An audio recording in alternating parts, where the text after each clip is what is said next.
the last result of Testomat in a year and a half will be an ebook on this, right? There are many steps to do, and there's still a lot of work to do. Yeah, don't make me nervous. Don't make us nervous. Yeah. So we see how far we come. We might not solve everything automatically, but we will give some good hands-on ways of working here, I think, right? Yeah. Sure. Perfect. Thank you. That's really good. And we're continuing on this path, I think, of question. So now we move into the last but not least discussion QA session. Can test automation really aid industries? And I have asked Serge to help me out here to say, do you think we can save a lot of money? Hands up. Yay. Yeah, we do think so. And does it speed up delivery or does it slow us down? Does it speed up? Hands up. Does it slow us down? Okay, that's interesting. So you can have the hand up on both. I agree. But do you think really if we automate, we get better quality? Yes? No? Not a factor? So it would be interesting to say, why don't you think it will give better quality when you automate? And it's a trick question there. Come on, Magnus, you said no, I don't think it will be better quality in automating. Because it's not about the automation. Exactly, right. It's not about the automation. It's about what? So it's about, so I can answer, it's not about automating it. You can say automating something you do just increases the speed. It's what you put into it. How your test case is really doing, the test effectiveness, that will enhance the quality, right? So it's very easy to fool ourselves, everything's going to be better. And I often say this is the biggest mistake of the agile testing, right? That if you have a test case and it passed, and repeating that 10,000 times will not make the quality better. However, we don't test stuff at all if it's not automated at some point, because we're saving time. So when people ask me, how much time did you save by automating this and this? I sometimes reply, none, but we wouldn't have tested it before it was in production otherwise. That's interesting. So you're actually testing more on the same time that you have? Sometimes, of course, we save time, because I mean, it's how you count it. I agree. Yeah, but sometimes things we need to prioritize, so we don't test it at all. Yeah. We have to use risk management, like this is more important to test if we have to test it manually, or we skip it and go into production knowing the risk, of course. So, which has faults, which could be very costly, even small faults. Indeed. So I definitely think this is the way future, right? Indeed. More. Interesting, because the advice I typically give is this kind of flipping the V. You try to automate what you do the most, so that you save time to do the most difficult parts manually. And what you're saying is that you should automate tests, you test things which you wouldn't even try to test manually. Because sometimes regression testing is definitely not prioritized. Usually new functions are prioritized by testing manually. So if we don't have the automated regression test suites, sometimes regression ends up in production because we missed them. I talked to somebody from a bank, and he let's automate. They do the regression testing manually in India, and he says it's only worthwhile to automate it when you execute the test 5 times. That was his rule of the thumb. And we have a result of 3 times, and of course it depends on what you test, how you test, what tools you have, how much help you have, and the knowledge you have behind it, right? So this is also one thing. Okay. Thank you. So, balance need of change with quality.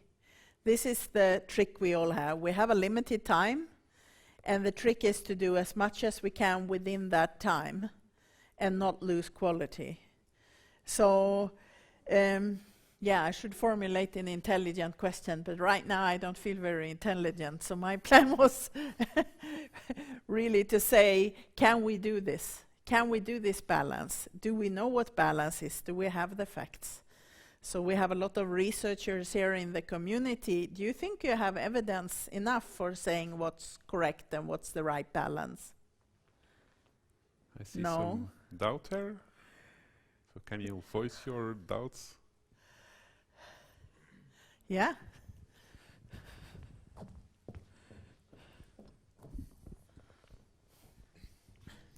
Yeah, I think it comes back to the definition of how much we want to change and what's our target quality in here. Defining all of that is really difficult in absolute, so you always end up with that. I feel that this is enough change for this quality. So I don't know if we can do any kind of absolute definitions for this, but always kind of do it locally for some level, but then the limits might be fuzzy even for domain experts in that area. Okay, yeah. So the problem is having real good, accurate figures you can trust.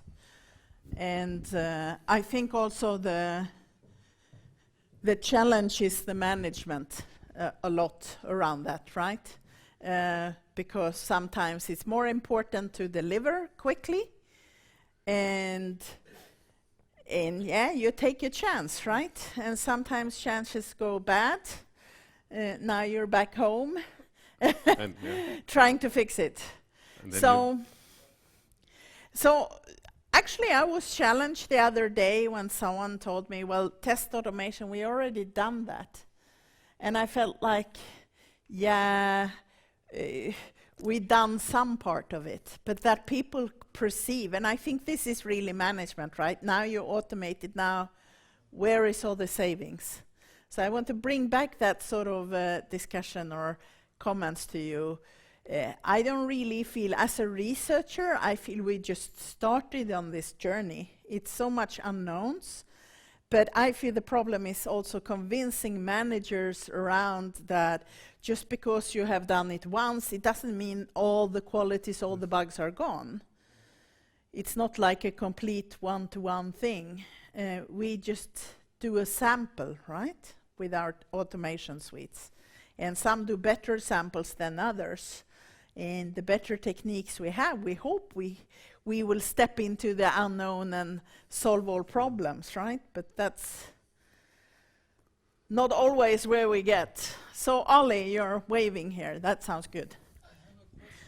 You have a question. That's good. So something that I should go there? no, stay with it. So something that I'm curious about is there any studies out there that checks the impact of testing from an economic point of view? Because this is something that we all need to justify that question. Is like, where should be the line? And then I know a lot of cases, for example, that the brand damage due to the bugs in update for Microsoft, for example, was way more than the cost that they could have actually invested in testing of the same things. And if we have like tangible, I don't know, economic or from the management side of science, the tangible studies and tangible results, maybe we can actually talk about this in more certain terms. I think the people, Christian here, my dear friend, I think us who actually have good figures and talk about those figures, we're not wanting, like we as an industry of Ericsson, we don't want to be really open about this, right? This is how many bugs and this is how expensive it is. I actually have take this. See if I can take this. So I'm not going to dig up the numbers, but it's quite old. There's a NIST report. It's called the Economic Effects of Inadequate Testing Infrastructure, and it got like 50 or 60 billions of dollars a year or something, and it addresses things like inadequate testing, problems with routing bugs, etc.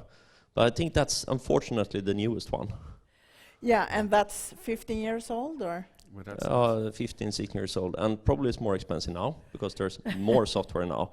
And I think we have increased the software industry at least 100 folds in those years.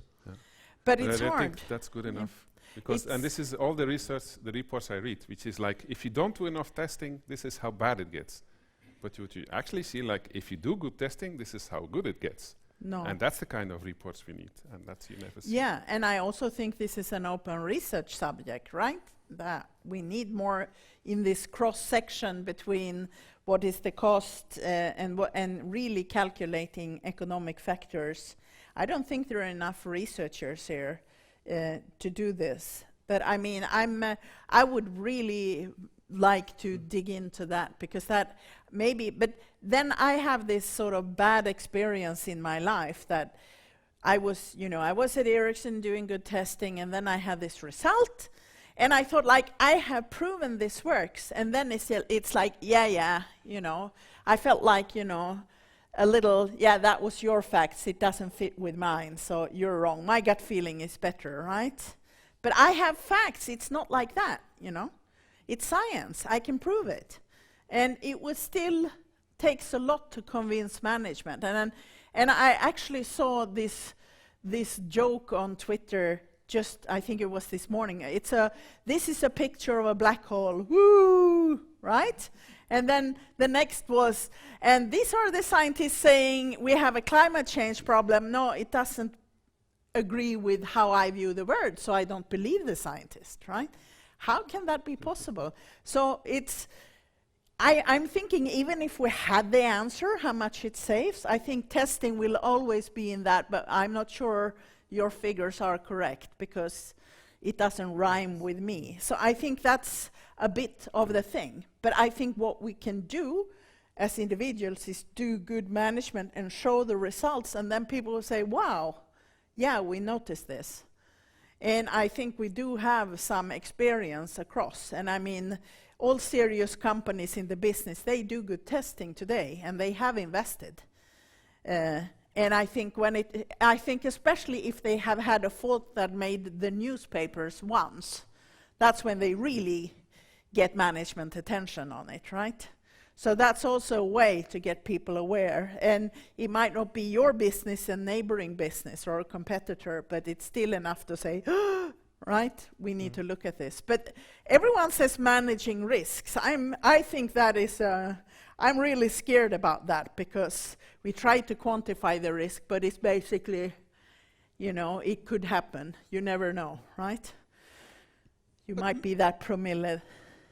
You should look at Netflix. Could happen without lots of automated testing. Yeah.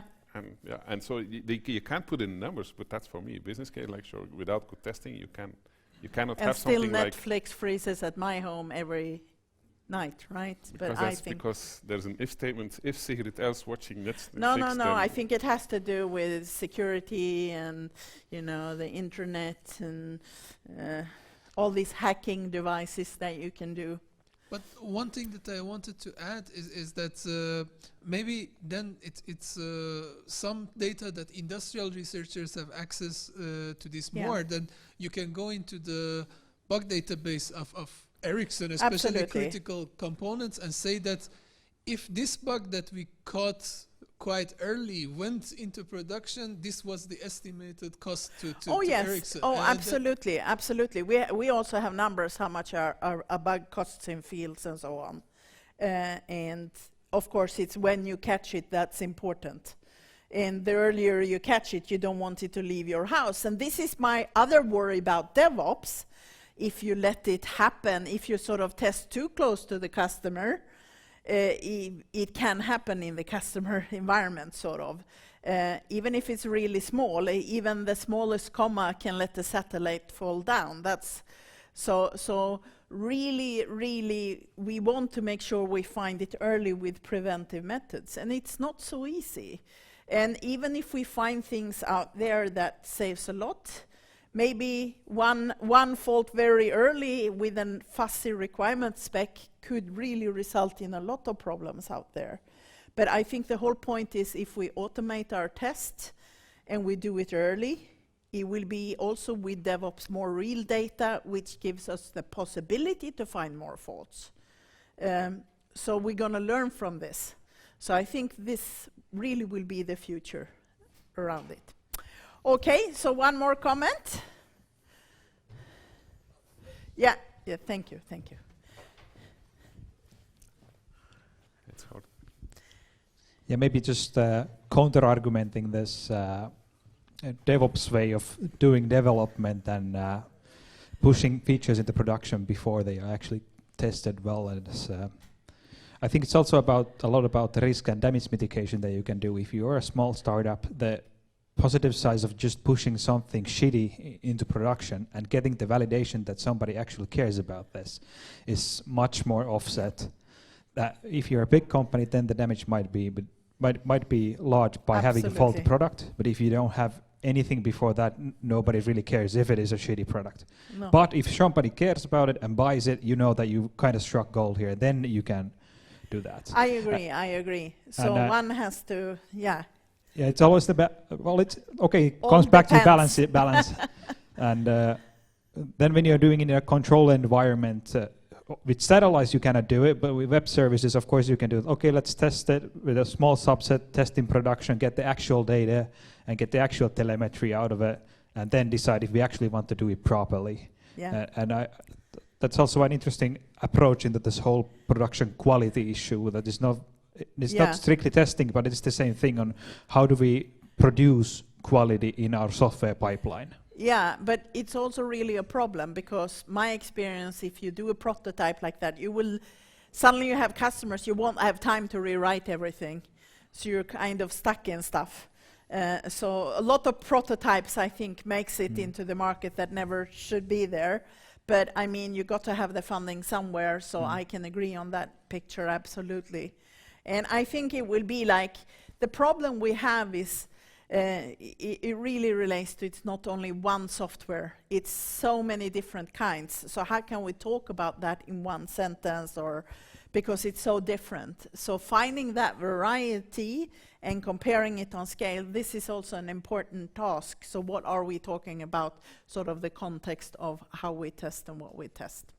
Yeah. Okay, but let's say today we had a good test seminar together, everyone. And I hope you learned something and heard some new words. And you're still sitting here, which I think is fantastic. And I must say, from behalf of me and on behalf of Ericsson and all of us in the Testomat project, Shift project, Stamp project, and the Software Center continuous delivery group there, I definitely think we should be really happy for today, and that we have these seminars and they're open and share interesting results to inspire us for the future.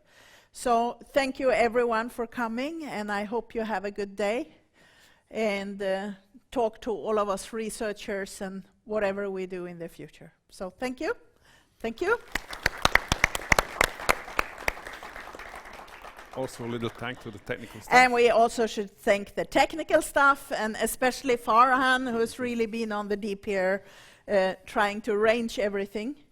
And yeah, applaud to you. You fixed all the problems. We're happy to have you. Thank you, everyone.